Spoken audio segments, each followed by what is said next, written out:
2024 లేదా 25లో డిగ్రీ లేదా బీటెక్ చదివారా? సాఫ్ట్వేర్ జాబ్ కోసం ఎదురు చూస్తున్నారా? అయితే కోడ్ జ్ఞాన్ 100 డేస్ కోర్సులో చేరండి, జాబ్ సాధించండి. Sir, Tejeshwar murder case bank ఉద్యోగి అయిన తిరుమల రావు గారి పాత్ర గురించి ఏమైనా చెప్పగలరా? ఇప్పటికున్న ఇన్ఫర్మేషన్ ప్రకారం తిరుమల రావుకి ప్లస్ ఈ ఐశ్వర్యకి కొంచెం ఇన్లీగల్, అంత పోలీస్కి అంత కోఆపరేట్ చేయలేదు. ఇప్పుడు భర్తని ఆమె నమ్మించి పెళ్లి చేసుకుంది, మళ్ళీ నెల రోజులు తిరిగేసరికి హత్య చేయించే పరిస్థితులు ఎందుకు వచ్చాయని మీ ఇన్వెస్టిగేషన్ లో తేలింది. అది ఇంకా రివీల్ కాలేదు మేడం. కొన్ని పరిస్థితులు ఆమె చెప్పింది, ఇన్వెస్టిగేషన్ చేసిన తర్వాత తెలుస్తుంది. తేజేశ్వర్ డెడ్ బాడీని మీరు చూసే ఉంటారు కదా, ఆయన్ని ఎలా మర్డర్ చేశారు అనేది మీకు ఏదైనా ఇన్ఫర్మేషన్ ఉందా దానికి సంబంధించి? అసలు డాక్టర్ రిపోర్ట్ ప్రకారం madam, Tejeshwar first thread cut చేయడం జరిగింది. హత్యకు గురైన ఎన్ని రోజుల తర్వాత డెడ్ బాడీ దొరికింది? హత్యకు గురైన 5 days. మీరు కూడా చెప్పారు కదా కార్లో కొంతమంది ట్రావెల్ చేశారు అని, వాళ్ళు ఎవరు అనేది మీరు గుర్తించారా? దీంట్లో అతను సుపారి ద్వారానే చంపడం జరిగింది. దీంట్లో ఐశ్వర్య పాత్ర ఎంత, తిరుమలరావు పాత్ర ఎంత,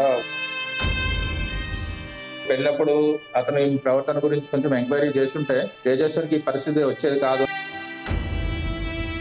సుపారీ గ్యాంగ్ వాళ్ళలో ఎవరినైనా అదుపులోకి తీసుకున్నారా సార్? మీకు త్వరలో వివరాలు వెల్లడిస్తాం.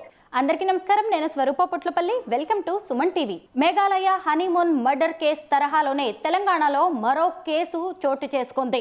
గద్వాలకు చెందిన సర్వేయర్ తేజేశ్వర్ను సొంత భార్యే సుపారీ గ్యాంగ్ తో హత్య చేయించింది. బ్యాంకు ఉద్యోగి అయిన తిరుమల రావుతో అఫైర్ కారణంగా ఆమె సొంత భర్తనే అడ్డు తొలగించుకోవాలని అనుకున్న వైనం హత్య చేయించిన విధానం ప్రతి ఒక్కరిని కన్నీళ్లు పెట్టిస్తోంది. తేజేశ్వర్ మిస్సింగ్ దగ్గర నుంచి మర్డర్ మిస్టరీ వరకు ఛేదించిన investigative officer CI Tanguturi Srinu గారు ప్రస్తుతం నాతో పాటు లైవ్ కాల్లో సిద్ధంగా ఉన్నారు. ఆయనతో మాట్లాడి ఈ కేసు గురించి అనేక విషయాలు తెలుసుకుందాం. సార్ నమస్తే. నమస్తే మేడం. ముందుగా తేజేశ్వర్ మిస్సింగ్ కేసు కావచ్చు, మర్డర్ మిస్టరీని రోజుల వ్యవధిలోనే ఛేదించిన మీకు, మీ టీంకు అభినందనలు sir. Thank you madam. Sir, అసలు తేజేశ్వర్ మిస్సింగ్ కంప్లైంట్ ఎప్పుడు వచ్చింది మీకు? మాకు Tejeshwar missing complaint 18th morning 9:30కి వచ్చింది మేడం. మిస్సింగ్ కేసు పెట్టాం మ్యాన్ మిస్సింగ్ లో. యాక్చువల్లీ వాళ్ళ ఫ్యామిలీ వాళ్ళు కూడా ఎవరు పెద్ద సస్పెక్ట్ చేయలేదు. దీని వెనక ఏమన్నా ఉండొచ్చు అన్న కోణంలో వాళ్ళు ఏం సస్పెక్ట్ చేయలేదు. బట్ మా బ్రదర్ యాక్చువల్లీ అతను ప్రైవేట్ సర్వేయర్ కాబట్టి సమ్ టైమ్ ఇతను వేరే విలేజ్ లకి వెళ్ళి సర్వే చేసి వచ్చడానికి టైం పడుతుందని చెప్పాడు ఇంట్లో కూడా. బయటకు వెళ్ళిన అతను మళ్ళీ ఈవినింగ్ రాలేదు, నైట్ వరకు రాలేదు. మార్నింగ్ 17th రోజు మార్నింగ్ 9:30కి వెళ్ళిన అతను 12 o'clock ఫోన్ స్విచ్ ఆఫ్ అయిన తర్వాత మళ్ళీ మార్నింగ్ వరకు కూడా అతను ఫోన్ స్విచ్ ఆఫ్ లోనే ఉండటం, ప్లస్ అతని నుంచి ఎలాంటి కాల్స్ రాకపోవడం వాళ్ళకి అనుమానించి మార్నింగ్ 9:30కి కంప్లైంట్ చేయడం జరిగింది. ఈ కంప్లైంట్ మీద మా ఎస్ఐ గారు కేసు రిజిస్టర్ చేసి ఇన్వెస్టిగేషన్కి వెళ్ళాడు. వెళ్ళిన తర్వాత వాళ్ళ ఫ్యామిలీ వాళ్ళని వాళ్ళందరినీ మనము ఎంక్వైరీ చేయడం జరిగింది. వాళ్ళు కూడా ఎలాంటి అనుమానం ఫస్ట్ లో అయితే వ్యక్తం చేయలేదు. తర్వాత మేము ఇన్వెస్టిగేషన్ లో భాగంగా అతని బైక్ ని లోకల్లో కృష్ణారెడ్డి బంగ్లా అనే ఒక ప్లేస్ దగ్గర అతను బైక్ పార్క్ చేయడం చూసినాము. పార్క్ చేసిన తర్వాత చుట్టుపక్కల ఉన్న కెమెరాలను మనం సెట్ చేసినప్పుడు స్విఫ్ట్ డిజైర్ కార్ ఒకటి వచ్చి అక్కడ ఆగిన తర్వాత తేజేశ్వర్ తన బైక్ ని అక్కడే పక్కన పెట్టేసి ఆ కార్ ఎక్కిపోవడం గమనించినాం.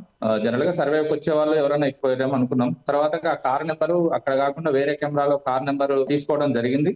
ఆ కార్ నెంబర్ ద్వారా ఆ కార్ ఓనర్ మహేష్ అని కర్నూలు, అతను వెహికల్ నెంబర్ తెలుసుకొని పిఓ గారిని అడిగి ఓనర్ కి మాట్లాడిన కార్ నెంబర్, ఒకసారి కార్ అయితే నాదే, నేను ఒక పర్సన్ కి రెంట్ కి ఇచ్చాను, ఒక 15 days అయింది సార్ అని చెప్పడం జరిగింది. తర్వాత అతని నెంబర్ కూడా తీసుకున్నాము. అతనికి కాల్ చేసినప్పుడు ఆ ఫోన్ స్విచ్ ఆఫ్ వచ్చింది. ఆ తర్వాత మాకు డౌట్ వచ్చి కార్ ని ట్రాక్ చేసుకుంటూ వెళ్ళాము. కార్ ఫస్ట్ గద్వాల్ దాటిన తర్వాత ఎర్రవల్లి చౌరస్తా నుంచి పెబ్బేరు వైపు పోవడం, పెబ్బేరు నుంచి తిరిగి మళ్ళీ రిటర్న్ వచ్చింది. రిటర్న్ వచ్చినప్పుడు కూడా మాకు ఇక్కడ పుల్లూరు టోల్ గేట్ లో ఆ కారు మళ్ళీ పాస్ కాలేదు. పుల్లూరు టోల్ గేట్ ఎందుకు పాస్ కాలేదని ఒక డౌట్ కూడా ఉండే. ఆ తర్వాత మళ్ళీ కర్నూలు వెళ్ళడం, కర్నూలు దగ్గర వెహికల్ ట్రేస్ కావడం, కర్నూలు నుంచి నన్నూరు టోల్ గేట్ దగ్గర కూడా అదే రోజు సాయంత్రం 5:30కి ఆ టోల్ గేట్ దగ్గర ఆ వెహికల్ ట్రేస్ కావడం జరిగింది. దీంట్లో ఇన్వెస్టిగేషన్ చేస్తూ పోయిన ఎస్ఐకి మాకు ఒక డౌట్ వచ్చింది. ఆ ఫోన్లు అన్ని స్విచ్ ఆఫ్ ఉండటం వల్ల డౌట్ వచ్చి అక్కడ చుట్టుపక్కల కన్సల్ట్ పిఎస్ వాళ్ళకు ఇన్ఫార్మ్ చేయడం జరిగింది. నాకు ప్రాణి ఎస్ఐ గారు 21st రోజు కాల్ చేసి ఇక్కడ ఒక డెడ్ బాడీ ఉంది, మీరు ఒక మిస్సింగ్ పర్సన్ ఎంక్వైరీలో వచ్చారు కదా, ఒకసారి చూద్దురండి అని చెప్పేస్తే మేము వాళ్ళ ఫ్యామిలీ తోటి అక్కడికి వెళ్ళాము. బాడీ కంప్లీట్ డీకంపోజ్ స్టేజ్ లో ఉండే. బాడీ మీద ఉన్న కొన్ని గుర్తుల ఆధారంగా చెప్పులు ప్లస్ అతని చేతికుండే బ్రాస్లెట్, అమ్మ అని ఒక టాటూ ఉండే. ఆ టాటూ ఆధారంగా ఇతను మా బ్రదర్ అని చెప్పేసి వాళ్ళు గుర్తించడం జరిగింది. చేసిన తర్వాత బాడీ పిఎంఈ చేయించాం. దీంట్లో కొంతమంది అనుమానితులను అదుపులోకి తీసుకోవడం జరిగింది. ఎంక్వైరీ చేస్తున్నాం. త్వరలో మీకు అన్ని వివరాలు వెల్లడైతాయి. తేజేశ్వర్ మిస్సింగ్ కంప్లైంట్ ఇచ్చింది ఎవరు సార్? వాళ్ళ కుటుంబ సభ్యుల్లో ఎవరున్నారు? సహస్ర ఐశ్వర్య అనే అమ్మాయి ఏమైనా ఇచ్చిందా? ఐశ్వర్య కంప్లైంట్ ఇవ్వలేదు మేడం. ఆమె రాలేదు. వాళ్ళ బ్రదర్ తేజవర్ధన్ అని వచ్చి అతను కంప్లైంట్ ఇవ్వడం జరిగింది. అతని కంప్లైంట్ మీదనే ఎఫ్ఐఆర్ చేసినాం. బట్ ఆ తర్వాత వాళ్ళ అందరి ఫోన్ డేటా మీద కూడా మనం అబ్జర్వ్ చేయడం జరిగింది. కొన్ని అనుమానించదగ్గ విషయాలు వచ్చినప్పుడు తేజేశ్వర్ భార్యను కూడా మేము అదుపులోకి తీసుకొని విచారించడం జరిగింది. అంటే డెడ్ బాడీ దొరికే వరకు కూడా ఈ ఐశ్వర్య మీద ఎవరికి ఎలాంటి డౌట్ లేదు. ఫస్ట్ రోజు లేదు madam. Second day, third day అవుతుంటే కొంచెం ఆమె ప్రవర్తన, బ్రదర్ పోయినా కూడా ఆమె ఏడవట్లేదు, ఆమె కళ్ళెమ్మ నీళ్లు కూడా రాలేదు. ఆమె ప్రవర్తన చూసిన వాళ్ళు కొంచెం మాకు కూడా డౌట్ వచ్చింది. అదేంటి భర్త కొత్తగా పెళ్ళైనమ్మా, ఒక విధమైన ఫీలింగ్ ఉండాలి కదా. అమ్మాయిలో ఎలాంటి కనిపించకపోయేసరికి కొంచెం ఆ అమ్మాయి పాత్ర మీద కూడా అనుమానం వచ్చింది మేడం. ఎంక్వైరీ చేస్తున్నాం, ఇంకా ఎస్టాబ్లిష్ అవుతారు. ప్రధాన కారణాలు ఏం కనిపించాయి సార్? ఎందుకంటే పెళ్ళైన దాదాపు నెల రోజులకే ఆయన హత్యకు గురయ్యాడు. ఈ హత్యకు కారణాలు ఏంటి అని మీ ఇన్వెస్టిగేషన్ లో తేలింది? ఇంకా కంప్లీట్ కాలేదు మేడం. ఇన్వెస్టిగేషన్ లో మేము కొంతమందిని విచారిస్తున్నాం. ఇంకొన్ని మాకు విషయాలు తెలవాల్సి ఉన్నాయి. తెలిసిన తర్వాత పూర్తి వివరాలతోటి చెప్తాం. సార్, ఇందులో బ్యాంకు ఉద్యోగి అయిన తిరుమల రావు గారి పాత్ర గురించి ఏమైనా చెప్పగలరా? ఇప్పటికి ఉన్న ఇన్ఫర్మేషన్ ప్రకారం తిరుమల రావుకి ప్లస్ ఈ ఐశ్వర్యకి కొంచెం ఇన్లీగల్ ఉన్నట్టు మాకు విచారణలో తేలింది మేడం. అతన్ని అదుపులో తీసుకోవాల్సింది. అతని కదలికల మీద కూడా నిఘా పెట్టినాం మేడం. ఇంకా విచారణలో ఉంది మేడం. వెరిఫై ఐశ్వర్యను, ఆమె తల్లి అయిన సుజాతను మీరు అదుపులోకి తీసుకొని విచారణ జరిపితే వాళ్ళు ఎలాంటి విషయాలు చెప్పారు? వాళ్ళు చెప్పిన దాన్ని బట్టి లేదు మేడం. వాళ్ళ ఫోన్ డేటా వాళ్ళని బట్టేసి వాళ్ళైతే కొన్ని వివరాలు మనకి అంత పోలీస్కి అంత కోఆపరేట్ చేయలేదు.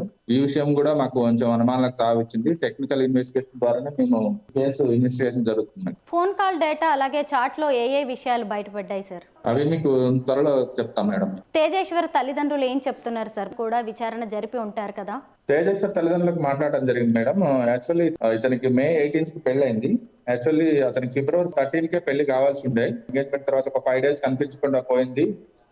వాళ్ళకి డౌట్ వచ్చి అతనికి పెళ్లి వద్దన్నారు. ఫస్ట్ పెద్దలకు ఇచ్చిన సంబంధమే. బట్ తర్వాతకి February 18th రోజు ఎంగేజ్మెంట్ అయిన తర్వాత లగ్గం కూడా పెట్టుకోవడం జరిగింది. తర్వాత అమ్మాయి ఏదో 5 days ఇంట్లో వెళ్ళిపోయింది, ఎవరికి చెప్పకుండానే. కాల్స్ తోటి వీళ్ళకి ఈ తేజేశ్వర్ వాళ్ళ తల్లిదండ్రులకు తెలిసింది. ఆ తర్వాత వాళ్ళ కొడుకుని కూడా కన్విన్స్ చేసారు, ఆ వద్దు, పెళ్లి వద్దు, చేసుకోవద్దని.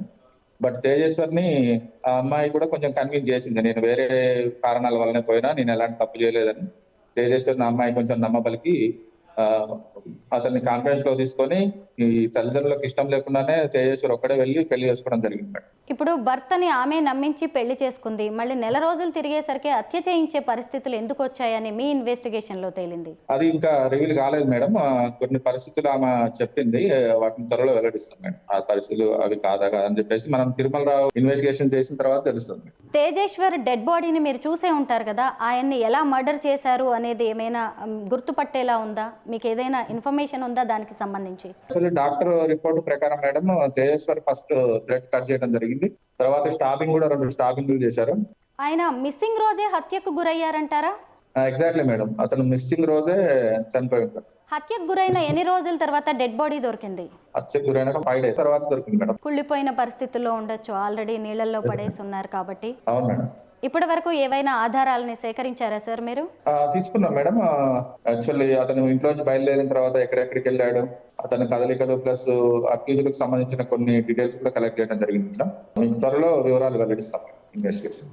సుపారీ గ్యాంగ్ కూడా ఇందులో ఇన్వాల్వ్ అయినట్టుగా తెలుస్తోంది. మీరు కూడా చెప్పారు కదా కారులో కొంతమంది ట్రావెల్ చేశారు అని. వాళ్ళు ఎవరు అనేది మీరు గుర్తించారా? సుపారీ గ్యాంగ్ ఏదైతే ఉన్నది మేడం, దీంట్లో అతను సుపారీ ద్వారానే చంపడం జరిగింది. దీంట్లో ఐశ్వర్య పాత్ర ఎంత, తిరుమల రావు పాత్ర ఎంత, వాళ్ళు ఎంతకి కాంట్రాక్ట్ అనేది త్వరలో తెలవడానికి ఉంది మేడం. ఇప్పటికీ మనం చెప్పడానికి రాదు.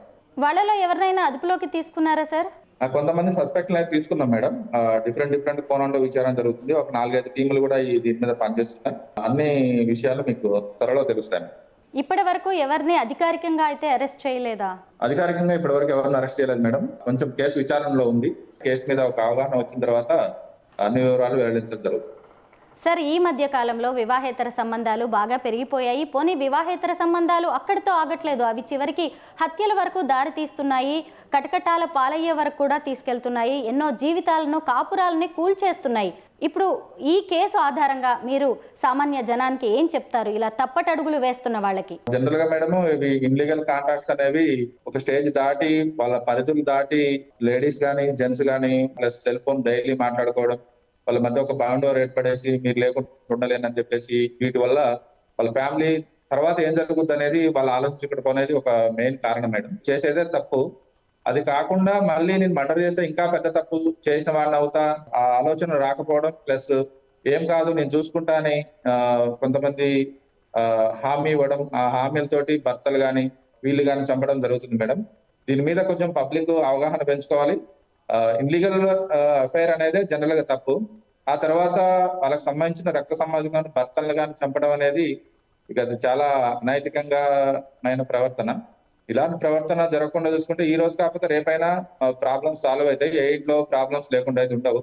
బట్ చిన్న చిన్న ప్రాబ్లమ్స్ కి నాకు పర్మనెంట్ సొల్యూషన్ ఇతను లేకపోవడం అనేది మాత్రము అలా ఉండకూడదు అనేది మా అభిప్రాయం. తేజేశ్వర్ తల్లిదండ్రుల కడుపు కోతను ఎవరూ తీర్చలేరు. ఇప్పుడు వాళ్ళ పరిస్థితి ఎలా ఉంది సార్? యాక్చువల్లీ వాళ్ళ ఫాదర్ కూడా పేషెంట్ మేడం. ఆయనకు ఒక 2-3 years బ్యాక్ యాక్సిడెంట్ అయింది. అతను కూడా లేని పరిస్థితి. వాళ్ళ మదర్ కూడా బందీగానే ఉంది. పోలీస్ పరంగా మేము ఆమె కూడా ధైర్యం చెప్పిన మేడం, ఇలాంటి పరిస్థితుల్లో ధైర్యంగా ఉండాలని. తల్లిదండ్రుల మాట కూడా వినకపోవడం కూడా తేజేశ్వర్ చేసిన ఒక కొంచెం మిస్టేక్ అనుకుంటున్నాం మేడం. అప్పుడు పెళ్ళప్పుడు అతని ప్రవర్తన గురించి కొంచెం ఎంక్వైరీ చేస్తుంటే తేజేశ్వర్కి పరిస్థితి వచ్చేది కాదు అనేది మా అభిప్రాయం. తేజేశ్వర్ ఎందుకు ఈ ఐశ్వర్యని ఇంత గుడ్డిగా నమ్మాడు సార్? ప్రేమే కారణమా? ఆ తేజేశ్వరు బాగా ఇష్టపడ్డాడు మేడం. ఆ అమ్మాయి కూడా కొన్ని మాటలు చెప్పడం వల్ల అతను తేజేశ్వరు కొంచెం కన్విన్స్ కావడం జరిగింది. తల్లిదండ్రులు లేకున్నా నీతో నేను పర్ఫెక్ట్ గా ఉండగలుగుతా అనే అమ్మాయి అతను నమ్మించడం జరిగింది మేడం. దానివల్ల తేజేశ్వరి కన్విన్స్ అయ్యి తల్లిదండ్రులు ఎదిరించి పెళ్లి చేసుకోవడం జరిగింది. ఈ ఐశ్వర్య అనే అమ్మాయి ప్రవర్తన కావచ్చు, ఆమె జీవన విధానం కూడా ఎంత డిఫరెంట్ గా ఉందో చూడొచ్చు సార్. ఒకవైపు ఒక బ్యాంకు ఉద్యోగితో అఫైర్, ఇంకొక వైపు మరో వ్యక్తితో ప్రేమాయణం, పెళ్లి, నమ్మించి మోసం చేయడం. ఇలా ఈ రోజుల్లో చాలా మంది ఇలాంటి తప్పులు చేస్తున్నారు వివాహేతర సంబంధాల వల్ల. ఈ కాలం అమ్మాయిలకి మీరేం సూచనలు ఇస్తారు? పెళ్లి అనే పదానికి చాలా విలువ ఉంది మేడం. పెళ్లి చేసుకున్న తర్వాత భర్తల్ని ఇష్టం లేకపోతే ఫస్టే పని చేసుకోవచ్చు, లేకపోతే వాళ్ళు ఇష్టం వచ్చిన పెళ్లి చేసుకోవచ్చు. ఇతనంటే ఇప్పుడు పెళ్లి చేసుకున్నారు, తర్వాత కూడా వేరే అతను కూడా పెళ్లి చేసుకోవాల్సిన సిచ్యువేషన్ వచ్చినప్పుడు వాళ్ళ ఫ్యామిలీలో కూడా ఇలాంటి ప్రాబ్లమ్స్ రావచ్చు. అంతేగాని ఇప్పుడున్న ఫ్యామిలీలో ఇప్పుడున్న దాంట్లో నాకు ప్రాబ్లం వచ్చింది కాబట్టి నేను భర్తను చంపితే ఇంకొక అతనితో నేను మంచిగా ఉంటానని మాత్రం దురాశ అవుతుంది మేడం. అలాంటి ఆలోచనలు మానుకొని సఖ్యతతో ఉంటే మంచిగా ఉంటుంది మేడం. మొత్తం మీద తేజేశ్వర్ మర్డర్ కేసు అనేది అనేక ప్రశ్నలు రేకెత్తిస్తోంది. పోలీసులు కూడా ఇప్పటికే అనేక ఆధారాలు సేకరించారు. పక్కా ఆధారాలతో అసలైన హంతకులను త్వరలోనే కటకటాల వెనక్కి నెట్టబోతున్నారు. Thank you so much sir.